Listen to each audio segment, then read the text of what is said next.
So as you can see, we're in the middle of winter here, and today we're testing the Sigma 100-400 lens for Sony cameras.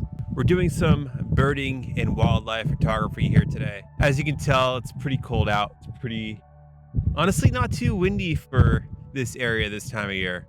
So I think we can get some pretty cool bird shots here. I really want to share with you all the test photos I take with this lens so you can determine whether or not this lens is for you.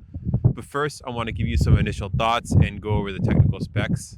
But make sure you stay tuned for all those test photos and come join me on this very frigid adventure here in the Great Lakes. So diving over just a quick overview of the technical specs of this lens. It's relatively lightweight compared to like a 200-600, coming in at only about 40 ounces. So when you're walking and hiking, it's not going to weigh you down too much. It is a 67mm thread size, so if you're using an ND filter, just keep that in mind. This lens does not have a fixed aperture. It's a variable maximum aperture of f5 to f6.3. And if you're interested in this lens, they do make a mount for Sony E-mount, Fujifilm, and Leica. As with most high-end Sigma lenses, you have a nice autofocus manual focus switch, so you can easily switch between the two on the lens.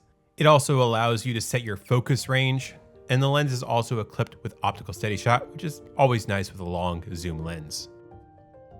So currently this lens is $850, and honestly, that's not bad, especially compared to like a 200-600. Some wildlife gear can honestly break the bank, and under $1,000 for what this lens can do is honestly a great option for you out there. All right, so that's enough of the tech specs. So let's go ahead and take this guy and go out to the lighthouse and find some birds to take photos of, and hope you enjoy this frozen adventure that we're on. So before I dive into my overall thoughts about the photos and experience with this lens, if you look down in my description, there's a link to my PicTime art gallery. And I picked out my favorite images that I took, so you can get a closer look at those images via that link. Now, PicTime, it's a great tool. It's my favorite client delivery and my favorite way to share photos to sell, whether it's my nature photos or wedding photos, which is my primary source of income when it comes to photography. And it just offers such a clean, crisp look that I absolutely love. And of course, clients can order prints directly from it, or just download high-res to order prints from other places. Right now, I'm working with PicTime, and they offered a free month for those of you who use my referral link down below. And if you want to sign up, use my referral link, get that free month. I promise you, PicTime's pretty awesome. You're not going to be disappointed. I fell in love with it. So now, let's get back to my thoughts on the 100-400. Honestly, we spent quite a bit of time in Rochester at Lake Ontario. We've been kind of coming up here once a year for the past couple years, and there's just always so many birds to be found in this area.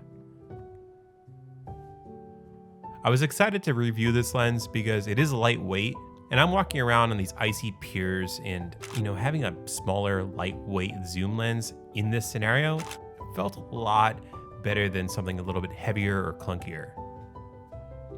Some of these photos, like these swans you see right here, I'm pretty close to them, which helped the image quality out quite a bit.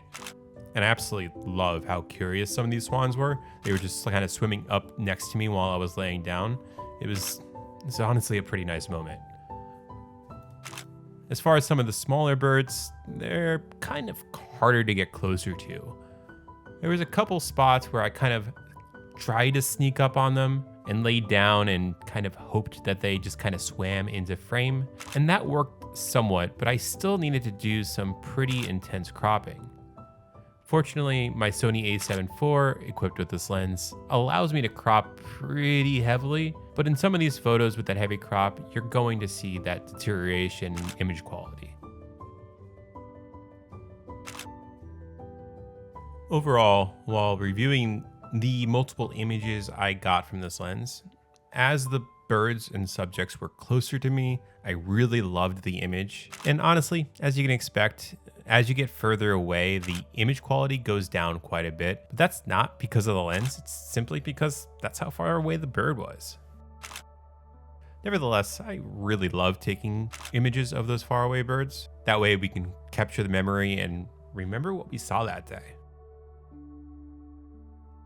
I know I mentioned at the beginning of this video, but it was quite cold. I need a different system for winter photography because my big bulky gloves, I have to take them off. So my hands were just freezing the entire time I was doing a lot of these kind of wait for the bird to come to me photos.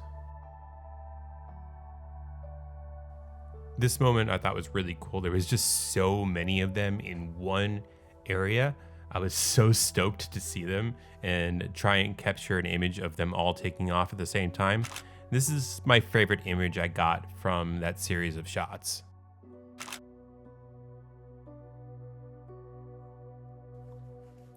And of course, try to take some birds in flight photos. Not the best when it comes to birds in flight. I think I'm getting better. I'm getting the hang of it. Some of these came out okay. Obviously, heavy cropping was needed because I'm honestly still far away with 400 millimeters. 600 millimeters between 400 millimeters is quite a difference. And that's probably the biggest downside of this lens. With that being said, it's quite a bit lighter. And like I said earlier, the weight of the lens was a huge benefit for the day because everything was just so icy and snowy. And I slept definitely a few times on this pier here. In these last few images, my fiance Chelsea was just sitting in the car and admiring the pigeons. And I always love the colors of these photos. And honestly, it's funny because these probably are my favorite photos that came from this lens. And I didn't take them. My fiance did. I love them a lot. All in all, if you're looking for more of a lightweight birding wildlife lens, the 100-400, it's going to be a good option for you. And it also doesn't break the bank, coming in under $900.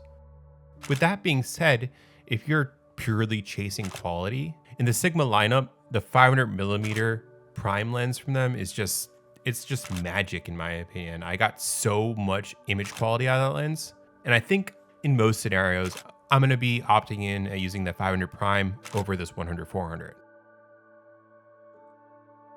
Every time Chelsea and I come to the Great Lakes in the winter, it's always a great experience. There's always just so many different waterfowl and birds to be captured with a photograph. So if you can like withstand the wind and the cold, it's pretty frigid. So make sure you dress for the occasion. I definitely recommend coming out here. Anyways, I really hope you like this review and my thoughts about the Sigma 100-400. I think it's a fantastic lens. It's extremely lightweight for what it is, and the price of it, honestly, it's not going to break the bank for you. With that being said, thanks for watching this video, and I hope I catch you in the next one.